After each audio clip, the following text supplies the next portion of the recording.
मेरे शौहर 2 दिन के लिए शहर से बाहर जा रहे थे, तो वो मुझे बोले कि चलो तुम्हें तुम्हारी अम्मी के घर छोड़ देता हूँ, अकेली क्या करोगी घर पर। हो भी डरपोक। मेरे शौहर के कहने की देर थी और मैं खुशी खुशी से तैयार हो गई। माँ के घर का दरवाजा खोला तो मेरे बाबा सहन में बैठे थे और खाना खा रहे थे, अचार और चटनी के साथ। सलाम दुआ के बाद उसने खैरियत से पूछा, अब्बा आप तो अचार और चटनी के साथ कभी भी रोटी नहीं खाते थे, तो फिर आज क्यों।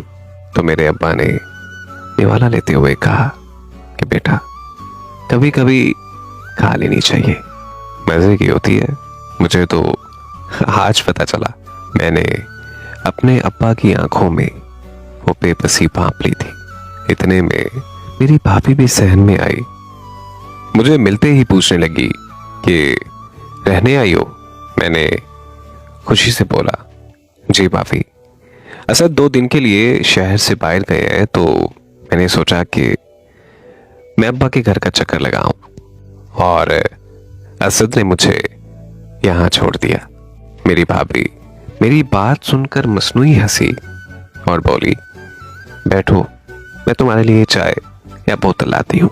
मैंने भी अपने अम्मा अब्बा के बर्तन समेट कर कहा, चलो मैं भी अपनी भाभी की हेल्प करवा लेती हूँ और मैं अपने भाई से भी मिल लेती हूँ। मैंने अपने अब्बा अम्मा के बर्तन किचन में रखे और अभी मैं अपने भाई के कमरे की दस्तक देने ही वाली थी कि अंदर से भाई और भाभी की आवाजें सुनाई थी।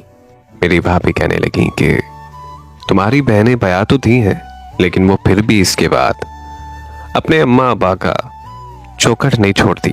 जब भी जिसका दिल करता है मुंह उठा के बच्चों समेत चला आता है। इतने में मेरे भाई की आवाज आती है।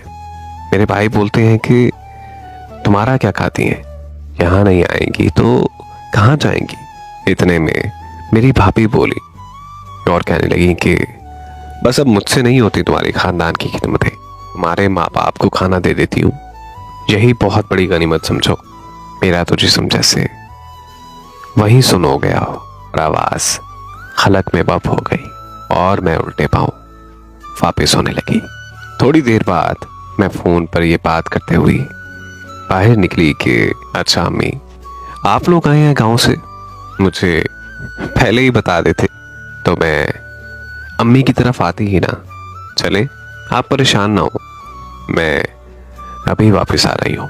बल्कि आप ऐसा करें कि आप साथ ही राबी आपी के घर बैठे, मैं बस थोड़ी ही देर में आई।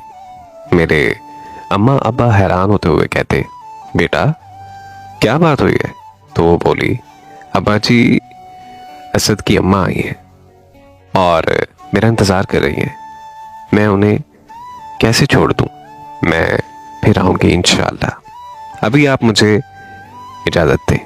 मैं अपने आंसुओं को हलक में उतारते हुए अपने दोनों माँ बाप से मिली तो बाबुल का घर फैलांग आती। जब मैं वापस आ रही थी तो मुझे एक एक कदम एक एक मन का महसूस हो रहा था और अपने होठों को चबाती चली गई, जैसे मैं खुद को हौसला दे रही हूँ। मुझे फिर वो बात याद आई, फसलें जो काटी जाएं उगती नहीं है, बेटियां जो भी आई जाएं मुड़ती नहीं है। बेशक मेरे माँ बाप से होते हैं, लेकिन कभी उनके होते हुए भी वो बहुत ज्यादा बेबस होते हैं। मुझे रात खाने में नमक ज्यादा लग रहा था, जबकि वो नमक मेरे हलक से उतरे हुए आंसुओं का था।